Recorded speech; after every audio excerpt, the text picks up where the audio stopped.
Hello, and welcome to School Notes. I'm Tayshawn Alexander. We'll start off this edition of our program with a special visitor that stopped by Bryan Elementary and Sims Middle Schools. Students in the Hampton City Schools 21st Century program were the first in Virginia to use a new flying classroom STEM curriculum. Students experienced an exciting and innovative venture with the pilot, Captain Barrington Irving. How exactly am I going to fly around the world?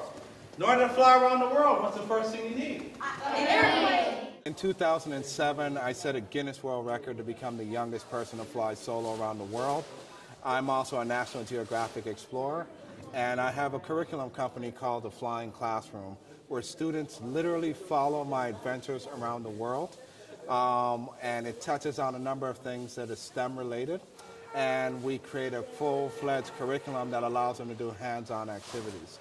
How many of you all have been to more than 5 continents? Very impressive.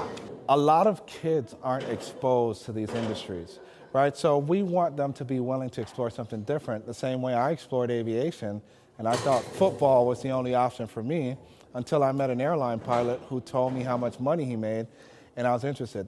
I learned that I could do anything and I could travel around the world as long as I believe in myself, and I could do creative stuff like he did. The first thing I want students to walk away with is the willingness to explore something you've never been exposed to, introduced to, or whatever the case may be. There's so many STEM fields out there where it can enhance the quality of their life. It can honestly change their trajectory in life.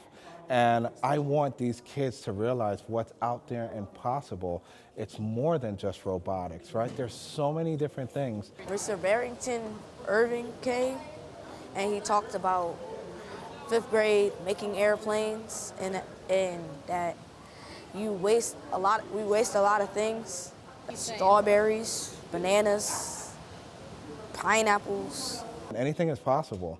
You know, I went from 3 holes in the bottom of my shoes to flying around the world. And I think it's important for them to know that, hey, look, there are people out there who come from similar backgrounds, similar stories that have made it, and the opportunity is available to you. Teacher librarian Karen Soder at Jones Magnet Middle School received a $500 grant from the American Library Association. She used the grant to help plan and implement coding activities during Computer Science Education Week, held early in December. We visited the library to see what students created while using code. The first thing is it offers critical thinking for sure, and it makes them a little uncomfortable, and it's great to see how excited they get when they realize they can understand it, and the coding itself they're creating and the problem solving, and it helps them understand that there's what's behind all this technology that they're exposed to. And computers have a language they have to understand, and you're talking to that language in that computer, and you're able to create and program with it.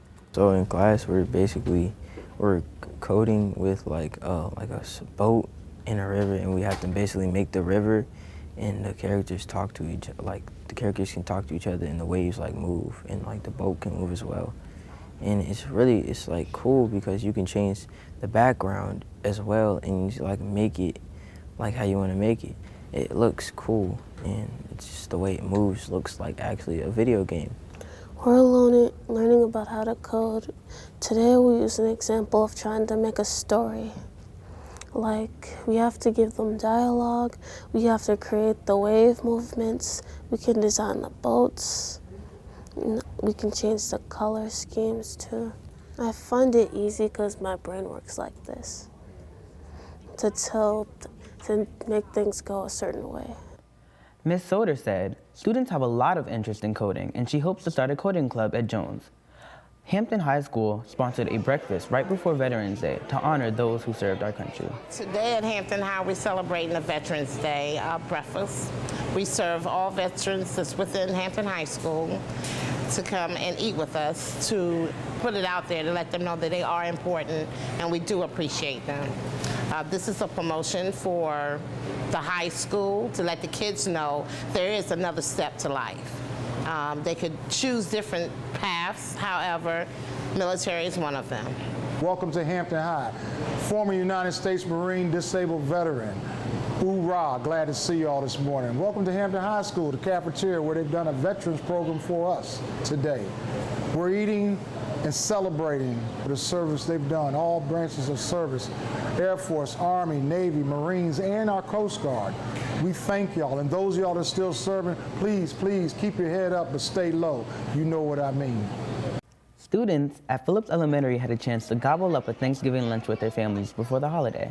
Today we are celebrating our Thanksgiving lunches, and we have invited numerous of parents to come and eat lunches with the students today. It's a very exciting time because we are preparing for the holiday. So when the students have an opportunity to see their friends and family and grandparents and loved ones to come in and have lunch, they really get excited. And as the faculty and staff here at Phillips, we get excited too. It's important because we need all family members, parents, teachers, everyone to come out and show their children that they care about their education. We want to make sure that we establish two types of families. We have a school family and then the family that is presented at home. So we're always excited to see the kids dressed up in their Thanksgiving gear, looking at the tables that are decorated by our great PTA, and just seeing the involvement with the cafeteria workers, the custodial workers. Everyone plays a part in making sure that this event is successful.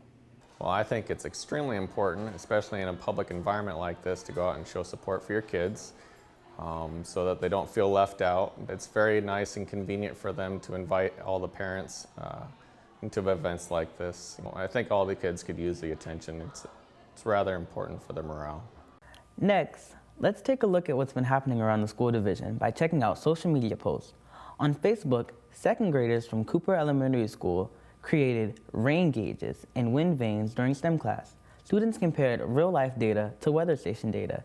HES is going green with Peach Jar on January 29th. Parents can keep flyers sent to their email to cut back on using paper. On Twitter, our superintendent, Dr. Smith, served as a guest speaker for a group of young men at Hampton High School. And finally, mentors from our community help students with an after-school experiment. Remember, you can keep up with all things HCS by liking, following, and subscribing to our social media pages. Well, that's it for this edition of School Notes. Thank you so much for joining us. We'll see you next time.